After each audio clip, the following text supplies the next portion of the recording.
τα αποτελέσματα στις δημότες και στις δημότες είναι αντίστοιχα και ανάλογα του χαιρετισμού σας, του χειροκροτήματος, τότε και εγώ θα μπορούσα να μιλήσω με βεβαιότητα και να πω ότι πράγματι στις 18 του μήνα η νίκη θα είναι σημαντική, μεγαλειώδης, για να τελειώνουμε μια και έξω με το καθεστώς της αδραξίας και της αδυναμίας.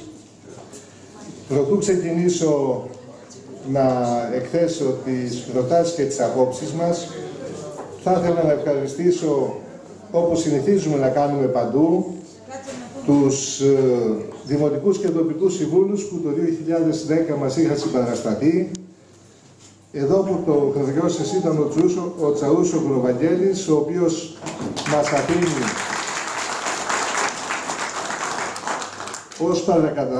ως παρακαταθήκη έναν άξιο συνεχιστή, την Έφη την κόρη του. Επίσης θέλω να ευχαριστήσω τον Αναστασίο τον Κυριάκο και την Κανακάρη την Ελένη, οι οποίοι όλο αυτό το διάστημα της τεχνολογίας ήταν κοντά μας, μάχονταν μαζί μας στο βαθμό που μπορούσαμε, φυσικά όντας στο ρόλο της αντιπολίτευσης. Και σε έναν ρόλο τον οποίο η παρούσα Δημοτική Αρχή ούτε εκτίμησε, ούτε αποδέχτηκε, ούτε σεβάστηκε. Ειδικά, αν θα αναφερθώ στα τοπικά συμβούλια, στη λειτουργία τους, στο σημαντικό αυτό βαθμό της αυτοδιοίκησης, της πρωτοβάθμιας αυτοδιοίκησης, την οποία επί της ουσίας είναι ο συνδετικός κρίκος μεταξύ του πολίτη, του δημότη, του κάτοικου της τοπικής κοινότητας και του Δήμου, αυτόν τον βαθμό τον ευτέλισαν και αυτήν την ιδιότητα την ευτέλισαν σε τέτοιο βαθμό που οι πιο πολλοί από τους κοινοτάρχες, να τους πούμε, από τους προέδρους των τοπικών συμβουλίων, είχαν καταντήσει εργάτες που τους βαφτίσαν όμως εθελοντές. Εργάτες οι οποίοι σκούπιζαν, έκοβαν τα χώρατα, παρενέβαιναν σε θέματα τα οποία ούτε αρμοδιότητά τους ήταν, ούτε ο θεσμικός τους ρόλος τα υπέβαλε. Ήταν μια υποβάθμιση, ουσιαστική υποβάθμιση του ρόλου του Προέδρου του Τοπικού Συμβουλίου αλλά και όλου του Τοπικού Συμβουλίου. Δεν φέρανε, φίλες και φίλοι, ένα θέμα στο Δημοτικό Συμβούλιο όπου να μας καταθέτουν ταυτόχρονα και την άποψη του Τοπικού Συμβουλίου. Διαδικασίες οι οποίες θεωρούνταν δεδομένες, τηρούνταν ευλαβώς από όλους εμάς που είχαμε θητεύσει στους καποδιστριακούς δήμους και πράγματι έδινε το στίγμα του σεβασμού των αποφάσεων και των απόψεων της τοπικής κοινωνίας. Ένα ψηφοδέλτιο νίκης. Μαζί μας συμμετέχουν στην εκλογική περιφέρεια του Φιλότα ο Δελιγενίδης ο Στάθης, ο οποίος κατάγεται από εδώ, η Πατρασκάκη η Αναστασία, και αυτή η μητέρα της η Αναστασία ist εδώ, και η Τσαούσογλου η Ελευθερία, η Έφη, όπως είπαμε, ο συνεχιστής της παρουσίας του Βαγγέλη στη διεκδίκηση του ρόλου του Δημοτικού Συμβούλου. Στα τοπικά συμβούλια συμμετέχουν και τους ευχαριστώ και αυτούς διπλά για αυτό, για τον άχαρο ρόλο που είχαν αυτό το διάστημα, για τον οποίο όμως δεσμευόμαστε ότι θα αναβαθμίσουμε, ο Βασιλείου ο Νίκος, ο Μαυρίδης ο Χρυσόστομος, ο Τσαούσογλου ο Φίλιππος και η Χριστίδου η Δήμητρα. Τους ευχαριστώ για τη συμμετοχή τους, για την παρουσία τους, για τη διάθεση που έδειξαν μέσα σε αυτές τις δύσκολες αυτοδιοικητικές διαδικασίες τις θεσμικές, να διαθέσουν ό,τι καλύτερο έχουν τον εαυτό τους και τη διάθεσή τους για να στηρίξουν τα αιτήματα των κατοίκων. Φίλες και φίλοι,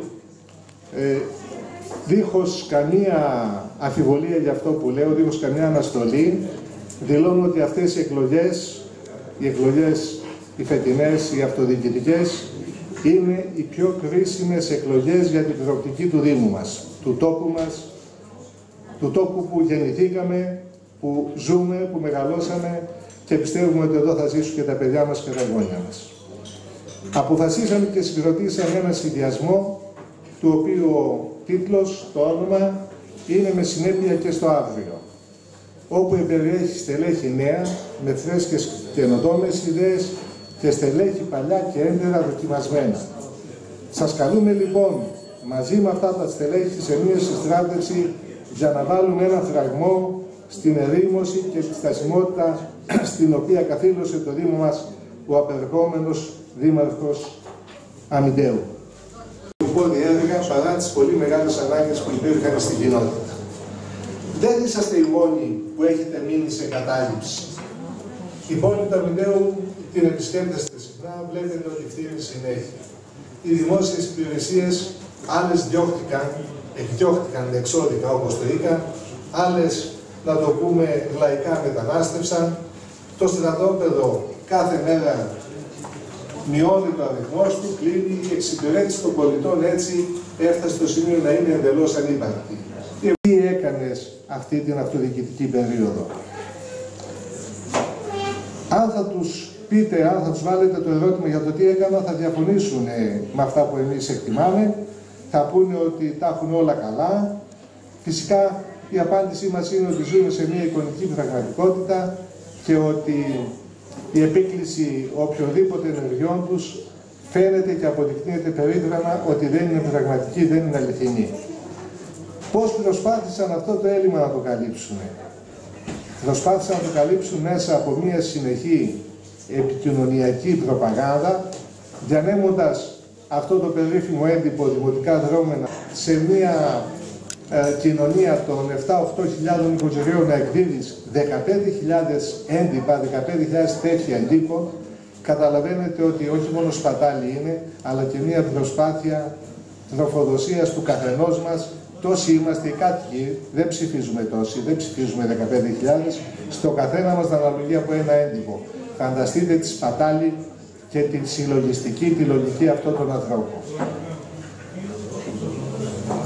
Αν θα πάτε και επισκεφτείτε το Δήμο, θα δείτε ότι ο δεύτερος όροφος, όπου εκεί στεγάζονταν οι διοικητικές, οι οικονομικές υπηρεσίες, το γραφείο του Δημάρχου και το δικό μου και του Αντιδημάρχου και του Δημάρχου, θα δείτε ότι έχει μείνει με 2 αντιδημάρχους μέσα, 2 γραμματείς ιδιαίτερες, έναν επόπτη, έτσι θα το πω, δεν θέλω αλλιώς να το χαρακτηρίσω, ο οποίος όταν μπαίνατε μέσα έδινε την ταυτότητά σας και τα στοιχεία σας στο Δήμαρχο για το ποιος είστε, πού ψηφίζετε και τι πιστεύετε, και υπήρχε έτσι μια διαδικασία ενός άβατου. Οι υπάλληλοι εύκολα δεν κατεβαίνουν σε εκεί τον όροφο, δεν κατεβαίνουν γιατί εκδιώκονται, αισθάνονται ότι δεν είναι αποδεκτοί, ότι δεν είναι επιθυμητοί. Το τελευταίο διάστημα όλος εκείνος ο όροφος έχει γίνει ένα κέντρο προεκλογικής εκστρατείας στην προσπάθειά τους με τα δικά σας χρήματα, με τα δικά μας, να κάνουν εκλογές. Ασέβοντα τον εαυτό του 3 μήνες πριν τις εκλογές ή τουλάχιστον 2 με την ανακοίνωση της προεκλογικής περίοδου της επίσημης, έπρεπε να είχε πάει στο γραφείο του και να είχε ξεκινήσει από την τσέπη του να κάνει τον αγώνα. Δυστυχώς δεν σεβόμαστε όλοι τους θεσμούς. Ένας από αυτούς είναι και ο απερχόμενος Δήμαρχος. Ζητάμε σήμερα εδώ την ψήφο σας, γιατί πιστεύουμε ότι αυτό είναι καλό για τον τόπο.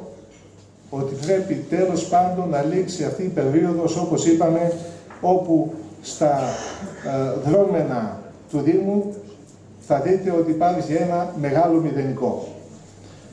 Στο οποίο το έχουμε αναρτήσει και στο διαδίκτυο, το διανέμουμε σήμερα και σε ένα μικρό φυλάδιο, έχουμε διατυπώσει και άλλες θέσεις εξειδικευμένες σε προτάσεις που καταθέσαμε. Με λίγα λόγια και συνοπτικά, προσπαθώντας αυτό το σύντομο χρόνο που είναι εδώ μαζί σας, θα σας πω ότι ο σχεδιασμός μας έχει ως στόχο την πρόοδο του τόπου. Αυτό θα το πετύχουμε με την ανάπτυξη του 3 τομέων, του γεωργοκτηνοτροφικού, του τουριστικού και του ενεργειακού. Η ανάπτυξη των παραπάνω θα οδηγήσει παράλληλα και στην επανεκκίνηση κάθε επαγγελματικής, επιχειρηματικής και εμπορικής δραστηριότητας που χυμάζει τα τελευταία χρόνια. Έχουμε εξειδικευμένες προτάσεις για την υλοποίησή τους και θα ξεκινήσουμε να τις υλοποιούμε την επόμενη ημέρα της ανάληψης των καθηκόντων. Θα μου πείτε πού είναι αυτές οι προτάσεις. Έχουμε καταθέσει, έχουμε καταρτήσει ένα 5ετές επιχειρησιακό σχέδιο στο Δήμο. Ένα σχέδιο στο οποίο αποτυπώναμε την υπάρχουσα κατάσταση, τα πλεονεκτήματά μας, αποτυπώναμε τα χρηματοδοτικά πλαίσια τα οποία θα υπήρχαν στο επόμενο στάδιο, σε επόμενες φάσεις, και είχαμε ξεκινήσει ήδη να ετοιμάζουμε μελέτες, τις οποίες τις αφήσαμε στη σημερινή Δημοτική Αρχή. Μέσα σε αυτό το σχεδιασμό, στο επιχειρησιακό σχέδιο, αν θα το διαβάσετε, είναι ένα τεράστιο τεύχος, θα δείτε ότι δυστυχώς δεν αναπτύχθηκαν οι πρωτοβουλίες εκείνες οι οποίες υποδεικνύονταν από επιστήμονες. 37 στελέχη, 37 επιστήμονες ασχολήθηκαν με την κατάρτιση εκείνου του επιχειρησιακού σχεδίου. Αυτό το σχέδιο είναι ο μπούσουλας μας και θα είναι ο μπούσουλας μας, με βάση τον οποίο πάνω σε νέα δεδομένα, μέσα στις νέες ευρωπαϊκές πρωτοβουλίες αλλά και τις περιφερειακές πρωτοβουλίες, θα επιδιώξουμε να λύσουμε τα ζητήματα που απασχολούν τον τόπο, να δώσουμε μια δυναμική όθηση αναπτυξιακή. Αυτό δεν θα το κάνουμε μόνοι μας. Δεν θα αποφασίζουμε εμείς μόνοι μας για εσάς. Θα δείτε ότι θα υπάρχει μια άμεση επικοινωνία, θα υπάρχει μια λαϊκή στην ουσία εντολή, μέσα από διαλόγους, μέσα από λαϊκές συνελεύσεις, θα διαμορφώνουμε όλοι μαζί το πλαίσιο της ανάπτυξης. Θα διαμορφώνουμε τους στόχους τους οποίους θεωρούμε ότι είναι πιο ουσιαστικοί ή πιο σημαντικοί για υλοποίησή τους. Το έργο που αφήσαμε στις προηγούμενες θητείες μας εγγυώνται, νομίζω, ότι όλα αυτά που σας λέμε δεν είναι λόγια του αέρα. Γιατί είδαμε τον κύριο Ιωσήφιδη να εμφανίζεται το 2010, να κυκλοφορεί έντυπα με προγραμματικές θέσεις, οι οποίες ήταν καταπληκτικότατες, και αν θα τις διαβάσετε, θα δείτε ότι πράγματι, αν είχαν υλοποιηθεί, θα είχαν καλύψει όχι ένα κομμάτι, αλλά όλα αυτά για τα οποία εμείς σήμερα συζητάμε, όλα αυτά για τα οποία έχουμε ανάγκη. Θέλω όμως, αν το έχετε στο σπίτι σας και αν δεν το έχετε, ελάτε να σας το δώσω φωτοτυπία, και αν θα βρείτε μία δράση την οποία έχει υλοποιήσει μέσα από αυτές τις προτάσεις που μας κατέθετε και με τις οποίες μας ξεγέλασε έλκοντάς μας να το ψηφίσουμε, τότε εγώ θα σταματήσω να είμαι υποψήφιος στο αμήντερο. Φυσικά, πάλι κυκλοφόρησε και άλλα έντυπα, στα οποία επικαλείται τι έκανε. Καθίστε και δέστε αν ένα από αυτά είναι δική του ιδέα, μελέτη, σύλληψη ως ιδέα και υλοποίηση. Θα δείτε επίσης να κυκλοφορεί έντυπα όπου επικαλείται ότι υλοποίησε και υλοποιεί έργα 70 εκατομμυρίων. Και πέστε μου, αν δεν έγινε τίποτε στο Αμύντο, στο Φιλότα, στον Αϊτό, σε εσάς εδώ, τότε πού έγιναν αυτά τα έργα? Φαντασία του. Έργα για τα οποία ακόμη δεν έχει κάνει τα στοιχειώδη βήματα. Εκτός φυσικά από αυτά που το αφήσαμε πανέτοιμα εμείς οι προηγούμενοι δήμαρχοι. Ο Μπιτάκης στο Φιλότα, ο Αναστασιάδης στον Αϊτό, ο Παρζίνας στο Βαρικό, ο Ζώης στο Λέχοβο, ο Μπουτάρης στον Ιφαίο. Και από αυτά που του αφήσαμε, αν έχετε τη διάθεση να τρέξετε στα αρχεία της κάθε κοινότητας και στην δημοσιοποίησή τους, γιατί όλοι τα έχουμε δημοσιοποιήσει, θα δείτε ότι υπάρχει πληθώρα έτοιμων μελετών, τις οποίες όμως ακόμη δεν τις έχουν δει. Δεν έχουν ενημερωθεί ότι είναι έτοιμες και ας χάνονται κοινοτικά κονδύλια κάθε λίγο και λιγάκι. Знаτε ότι αυτά που σας υποσχόμαστε, αυτά που σας λέμε και αληθινά είναι και είναι δυνατόν να επιτευχθούν. Θα δείτε να ταυτίζονται μαζί μας, να συντάσσονται μαζί μας όλοι οι πρώην δήμαρχοι και κοινοτάρχες. Και θα δείτε και πολλά άλλα αυτοδιοικητικά στελέχη με ήθος, με εμπειρία. Την προηγούμενη φορά ήταν αδιάφορα σε αυτόν τον αγώνα που δίναμε τότε εμείς ως συνδυασμός. Αυτή τη στιγμή, αντιλαμβανόμενοι τον κίνδυνο που διατρέχει ο τόπος, αντιλαμβανόμενοι την ευθύνη που έχουμε απέναντι στην κοινωνία μας, έχουν ταυτιστεί μαζί μας, αγωνίζονται μαζί μας και τους ευχαριστούμε διπλά για αυτό. Εκτός από αυτούς τους αυτοδιοικητικούς, υπάρχουν και πολλά άλλα έμπειρα στελέχη, τα οποία διαφοροποιήθηκαν από το συνδυασμό του Ιωσήφιδη σε σύντομο χρονικό διάστημα, αποστασιοποιήθηκαν, διατύπωσαν αντίθετες απόψεις και αυτή τη στιγμή έχουμε τη χαρά και την τιμή να είναι μαζί μας και αυτοί συμμετέχοντες ως υποψήφιοι στο συνδυασμό μας.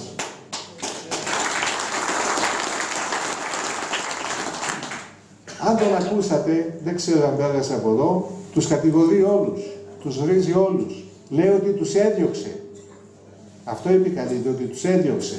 Η αλήθεια όμως για εμάς που παδικούμε στην Ιερουσαλήμ είναι άλλη. Γνωρίζουμε πολύ καλά ότι τους παρακαλούσε ως την τελευταία στιγμή να συμμετέχουν και να στελεχώσουν το συνδυασμό του, τάζοντάς τους λαγούς με πετραχίλια. Δυστυχώς ήρθε η ώρα της χρήσης για αυτόν. Η αξιολόγηση αυτών των στελεχών που αποστασιοποιήθηκαν ενισχύει το ψηφοδέλτιό μας τόσο προεκλογικά όσο και μετεκλογικά. Γιατί πιστεύουμε ότι με το ήθος τους, την ετοιμότητά τους, την διάθεση που έχουν να δώσουν στον τόπο, με την στελέχωσή μας και την πλαισίωσή μας και από νέα παιδιά τα οποία σας ζητάω και αυτά να τα ψηφίσετε, δώστε τους τη δυνατότητα να συμμετέχουν στο Δημοτικό Συμβούλιο, να είναι η μαγιά της επόμενης γενιάς η οποία θα συνεχίσει να διοικεί αυτόν τον τόπο. Στηρίξτε και τους νέους. Και όλοι μαζί, σίγουροι για τη μεγαλεία του νίκη, σας βεβαιώνουμε όλους ανεξαίρετα, όλους τους δημότες του Δήμου Αμυντέου, ότι θα είμαστε πάντοτε εδώ και πάντοτε μαζί σας στο Αμύντεο. Φίλες και φίλοι, θα μπορούσα πολλά να σας πω. Θα σταθώ όμως στα αιτήματα τα οποία διαμορφώθηκαν και θα κατατεθούν εδώ σε εσάς με τη δέσμευση ότι θα γίνει η προσπάθειά μας, θα είναι μια συνεχής προσπάθειά μας να τα υλοποιήσουμε. Δεν θα υποσχεθούμε ότι εμείς με την παρουσία μας στο Δήμο θα σώσουμε τον τόπο, θα λύσουμε όλα τα θέματα που απασχολούν αυτόν τον τόπο. Ευελπιστούμε όμως και πιστεύουμε ότι θα είμαστε πολύ καλύτεροι από οποιοδήποτε άλλο. Και δεσμευόμαστε εδώ μπροστά σας, μαζί σας, ότι μέσα από συλλογικές διαδικασίες θα πετύχουμε πάρα πολλά. Θα σεβαστούμε την άποψή σας. Θα σεβαστούμε το ρόλο του Προέδρου του Τοπικού Συμβουλίου. Θα σεβαστούμε τους θεσμούς, τους λαϊκούς, δημοκρατικούς θεσμούς, τους οποίους προβλέπει ο Καλλικράτης. Προέβλεπε ομάδες ατόμων, προέβλεπε επιτροπές, συμβούλια, τις οποίες αν λειτουργούσαμε και αν σεβόμασταν, θα είχαμε άποψη για το τι πράγματι έχει ανάγκη αυτός ο τόπος. Ποια είναι τα θέματα τα οποία έχουν δει από τα παιδιά και τα οποία θεωρούμε ότι είναι και τα πιο σημαντικά, αλλά και μέσα από το διάλογο που θέλουμε να αναπτυχθεί, θα ενσωματώσουμε και τις δικές σας απόψεις. Αλλαγή των σωλήνων ίδρυυσης αμοιάντου. Υποστηρίζουν ότι σε 2 σημεία έχει τμήματα που έχουν αμοιάντου. Θεωρούμε ότι στην εποχή μας αυτό είναι ανεπίτρεπτο.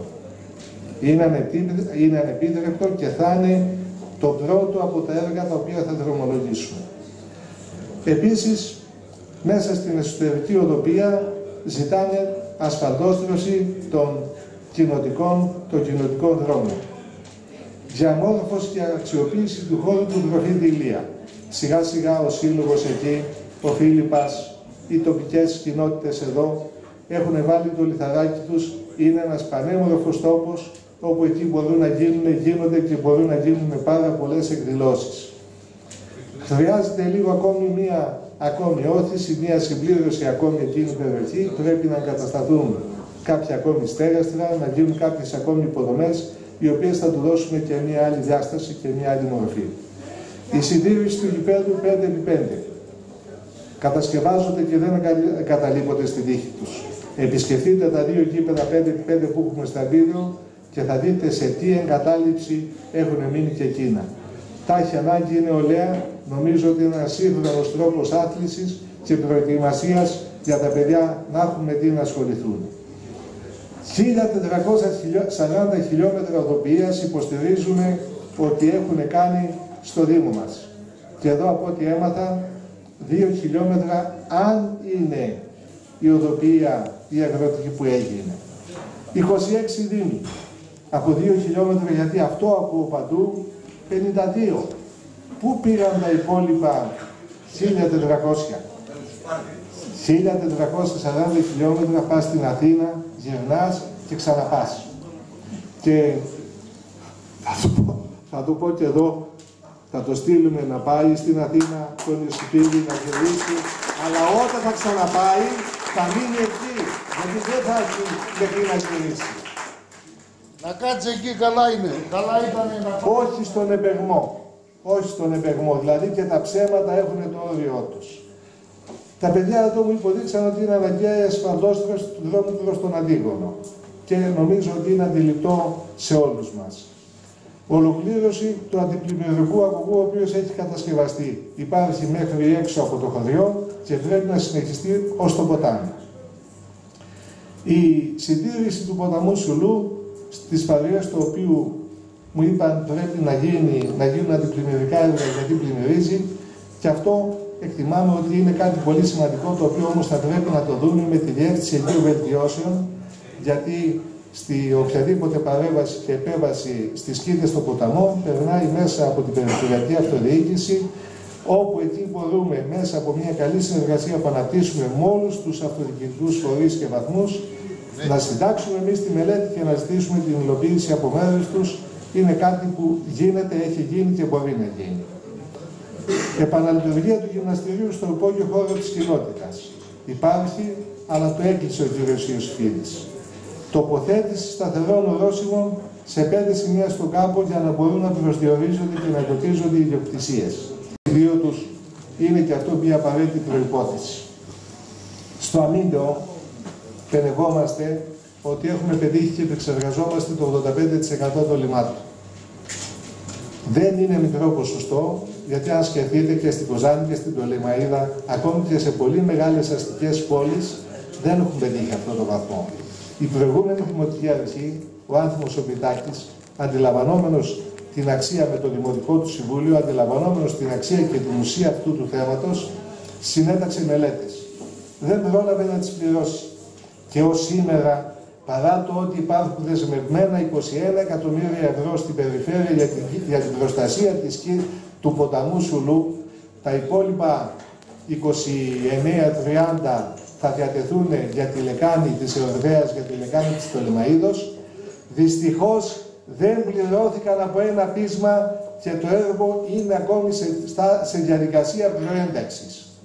Σε διαδικασία προένταξης, και επειδή λύγει το ΕΣΠΑ το 2015, αυτά τα έργα των δικτύων είναι εύκολο να γίνουν, αλλά δεν εντάσσονται με μονομένες δράσεις, πρέπει να είναι κάτι το ολοκληρωμένο. Θα κάνεις τα δίκτυα, θα κάνεις όμως και τους βιολογικούς, όπου θα πάνε να καταλήξουν αυτά τα δίκτυα, αλλιώς πού θα τα στείλεις. Τον ενημερώσαμε μέσα στο Δημοτικό Συμβούλιο ότι δεν είναι δυνατόν να εντάξεις έργα και δράσεις τις οποίες δεν έχεις πληρώσει τη μελέτη. Στείλωσε τα πόδια όμως. Στείλωσε τα πόδια. Γιατί δεν ήθελε να δώσει 580.000 για να πάρει 21 εκατομμύρια. Εδώ μέσα όμως το επικαλείται ότι έχει ενταχθεί στα 70 εκατομμύρια, επικαλείται ότι έχουν ενταχθεί και 21 εκατομμύρια οι βιολογικοί καθαρισμοί και τα δίκτυα των υπονόμων στη Δημοτική Ενότητα του Φιλότα. Ένα ψέμα πέρα για πέρα. Και παρά το ότι τον απειλήσαμε ότι αυτό είναι και αδίκημα γιατί είναι παράβαση καθήκοντος, δεν καταλάβαινε τίποτε. Δεν καταλάβαινε τίποτε. Σήμερα τρέχει και δεν φτάνει, γιατί δημοσιοποιήθηκε. Αυτό έγινε γνωστό σε όλους. Τι έκανε με αυτό το πείσμα του, με αυτή την ηγεμονική του στάση. Δεν ήθελε να δώσει λεφτά στην Άφλο. Μα συνετάχθηκαν οι μελέτες. Ό,τι και να κάνεις, τις έχεις ανάγκη. Και 580.000 θα τις κάνεις 21 εκατομμύρια. Το αντιλαμβάνεσαι τι αξία και τι σημασία έχει.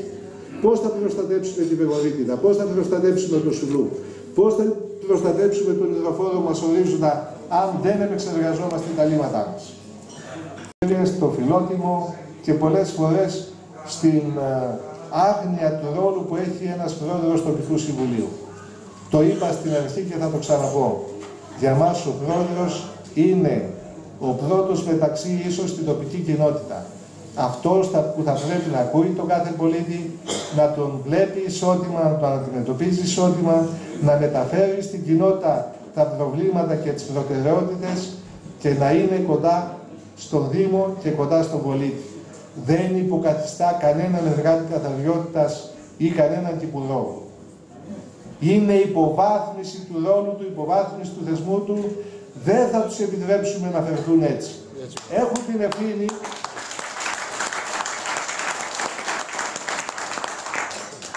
την ευθύνη της επιτήρησης και της λειτουργίας, της παρακολούθησης, της λειτουργίας των υπαλλήλων που θα στέλνονται εδώ. Δεν υποκαθιστούν κανέναν υπάλληλο.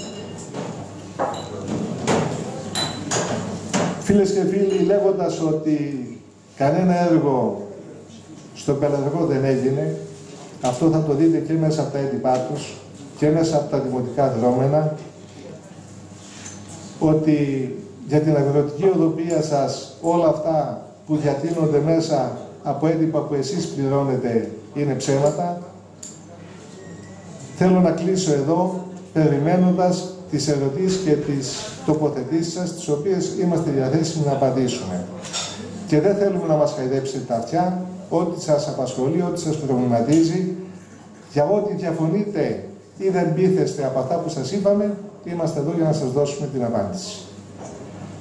Θα ήθελα όμως, πρωτού ξεκινήσετε τις ερωτήσεις, επειδή η Τσαούσου Βουλιέφη θέλει να σας χαιρετήσει κι αυτή, να πει δύο λόγια και μετά να ακολουθήσει ο διάλογος.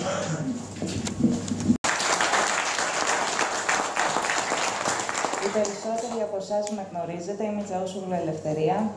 Είναι η πρώτη φορά που θέτω υποψηφιότητα.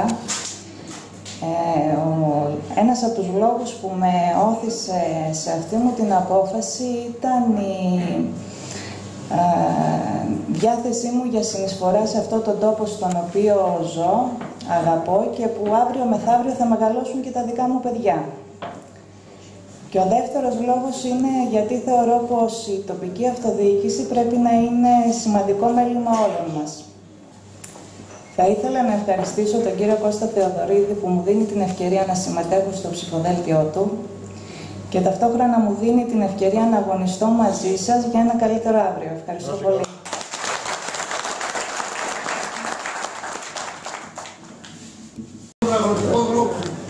Προκαλώ δημόσια να πάμε στον κάμπο τώρα να μας πούνε σε ποιο σημείο σε ένα χωριστό.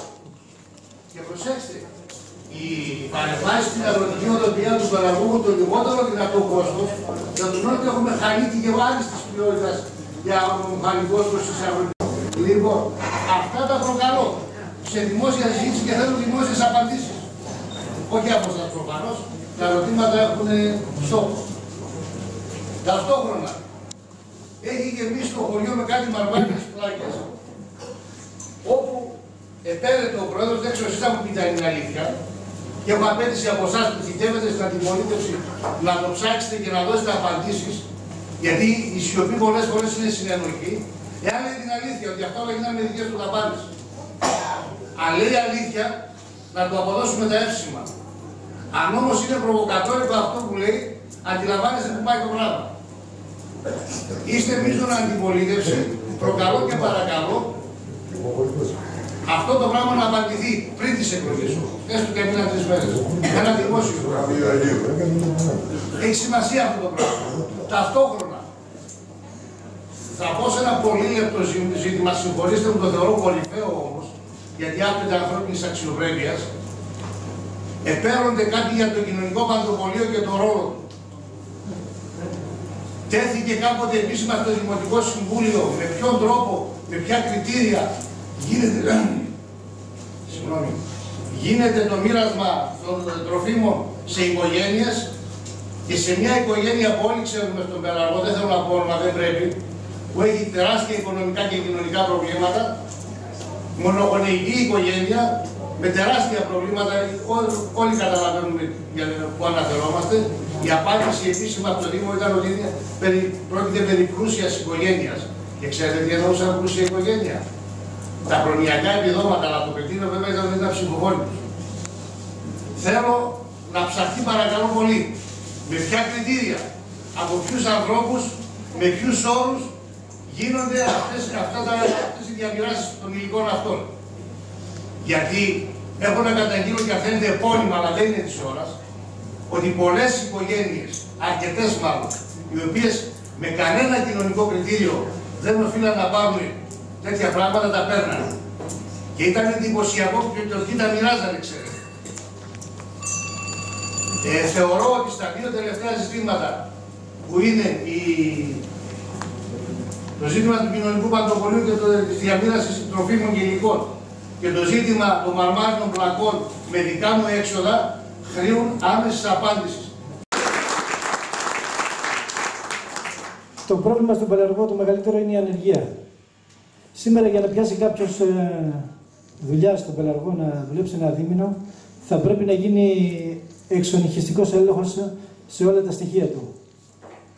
Θα πρέπει να πάρει πιστοποιητικό κοινωνικών φρονημάτων και θα πρέπει να ψηφίζει Ιωσηφίδη. Θέλω να πιστεύω ότι δεν θα γίνει αυτό με την δημαρχία τη δικιά μας. Είχα κάνει μια πολύ σύντομη αναφορά σε αυτά τα θέματα και είπα ότι μετά τις εκλογές όλοι οι δημότες θα είναι το ίδιο για μας.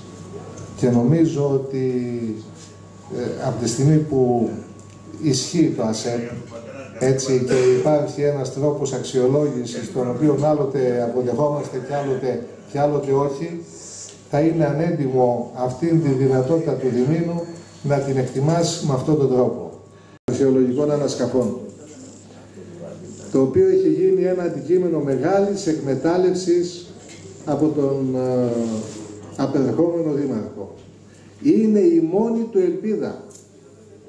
Δεν μπορεί πλέον να πείσει κανέναν για το έργο που δεν έκανε, να πείσει ότι έκανε, και παίζει ένα παιχνίδι το οποίο ευτελίζει κάθε αξιοπρέπεια και κάθε αξία.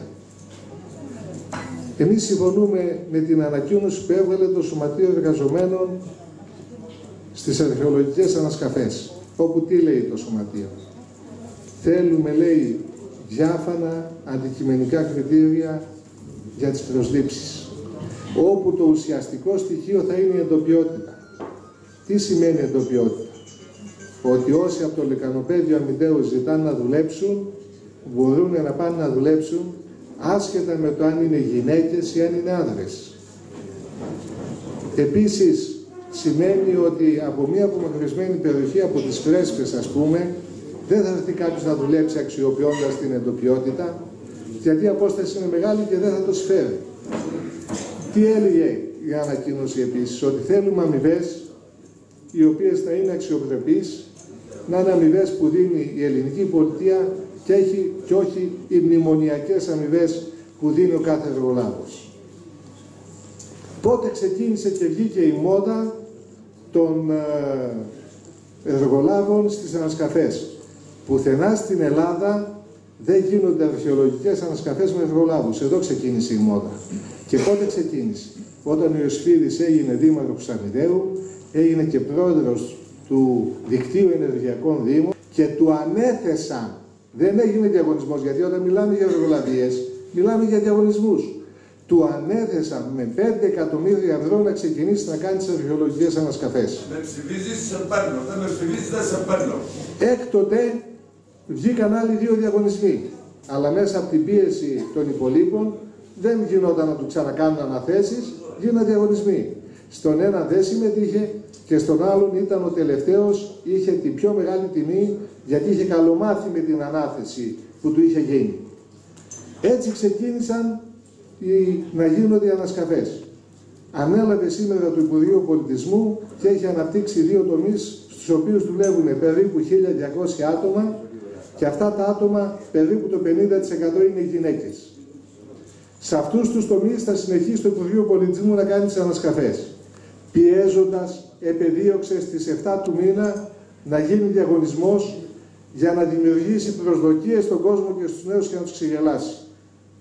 Με παρέμβαση αναβλήθηκε ο διαγωνισμός και πήγε στις 26 του μήνα.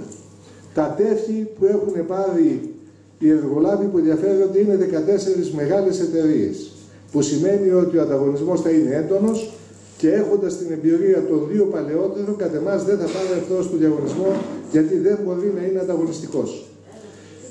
Τι λέει μέσα σε αυτά τα σκεπτά? Λέει ότι η δουλειά θα είναι 81 ημερολογιακές ημέρες, που σημαίνει, αν αφαιρέσεις Σάββατο και Κυριακή, σημαίνει 2 μήνες, 60 ημέρες. Τι διατείνεται και τι κάνει?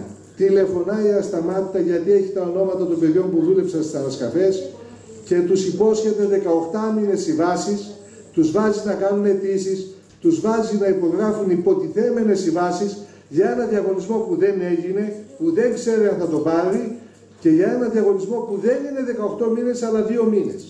Σε κανέναν όμως δεν δίνει αντίγραφο αυτής της σύμβασης. Ως εκ τούτου, όποια στιγμή θέλει, το σχίζει, το πετάει και τελείωσε το θέμα. και τους εκβιάζει. Αν δεν ψηφίσετε Ιωσηφίδη, σας δίνουμε σημαδεμένο ψηφοδέλτιο, λέει. Αν δεν ψηφίσετε Ιωσηφίδη, δεν θα δουλέψετε. Σε τι δεσμευόμαστε εμείς? Δεν θα επιτρέψουμε να γίνει διαγωνισμός. Δεν θα ξαναμπεί εργολάβος μέσα στις ανασκαφές όπως συμβαίνει σε όλη την Ελλάδα. Δεν ζητάμε κάτι διαφορετικό από την υπόλοιπη Ελλάδα. Ζητάμε αυτό που γίνεται σε όλη την Ελλάδα να γίνει και εδώ. Και επίσης λέμε σε όλο τον κόσμο ότι δεν έχει το δικαίωμα κανείς σήμερα, τον 20ο αιώνα, όσο μεγάλες και αν είναι ανάγκες μας, τον 21ο μπήκαμε, όσο μεγάλες και αν είναι ανάγκες μας, για 2 μήνες να υφαρπάξει την ψήφο μας και να έχουμε έναν δήμαρχο ο οποίος δεν ενδιαφέρεται για αυτόν τον τόπο, αλλά για την τσέπη του. Γιατί κανείς δεν θα μας πείσει ότι ήρθε εδώ γιατί μας λυπήθηκε ή γιατί θέλησε να σώσει τον τόπο. Φαίνεται και από την παρουσία. Μια θητεία, μια δημοτική περίοδος χαμένη. Χαμένη στα λόγια, στα μεγαλεία, στις αντεκκλήσεις. Δεν άφησε κανένα να μην μαλώσει μαζί του. Μα Μπερβίλ λεγόταν, μα Παπακασταδίνου λεγόταν, μα Ζερβός λεγόταν, μα Ηλιάδης αντιπεριφερειάρχης λεγόταν, μα Δακής λεγόταν, μα αστυνομία, μα πυροσβεστική. Η πυροσβεστική έδινε μάχη στο βαρβικό να σβήσει τη φωτιά και αυτός τους κατήγγειλε ότι είναι ανίκανοι και ότι δεν δουλεύουν και ότι παίζουν τάβλη. Ενώ τα παιδιά ήταν ήδη στον βουνό επάνω και δίνανε μάχη. Από το πιο μικρό στο πιο μεγάλο δεν συμφωνούσε με κανέναν γιατί ζει στο μεγαλείο του. Ζει στο μεγαλείο του. Σουλεϊμάνου μεγαλοπρεπής. Ζει στη μεγαλοπρέπειά του.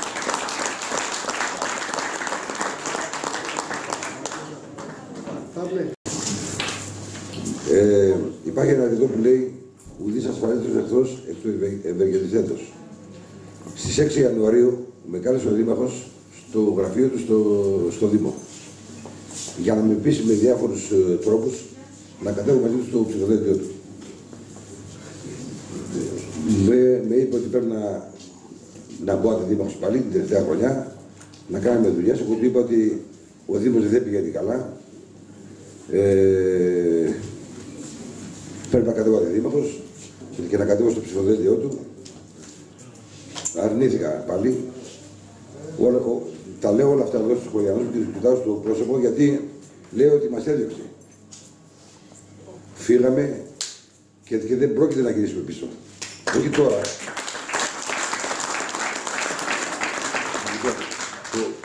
Το άτομο αυτό δεν το ξέραμε. Δεν το ξέραμε. Τώρα που το γνωρίσαμε δεν θέλουμε ούτε να το βλέπουμε.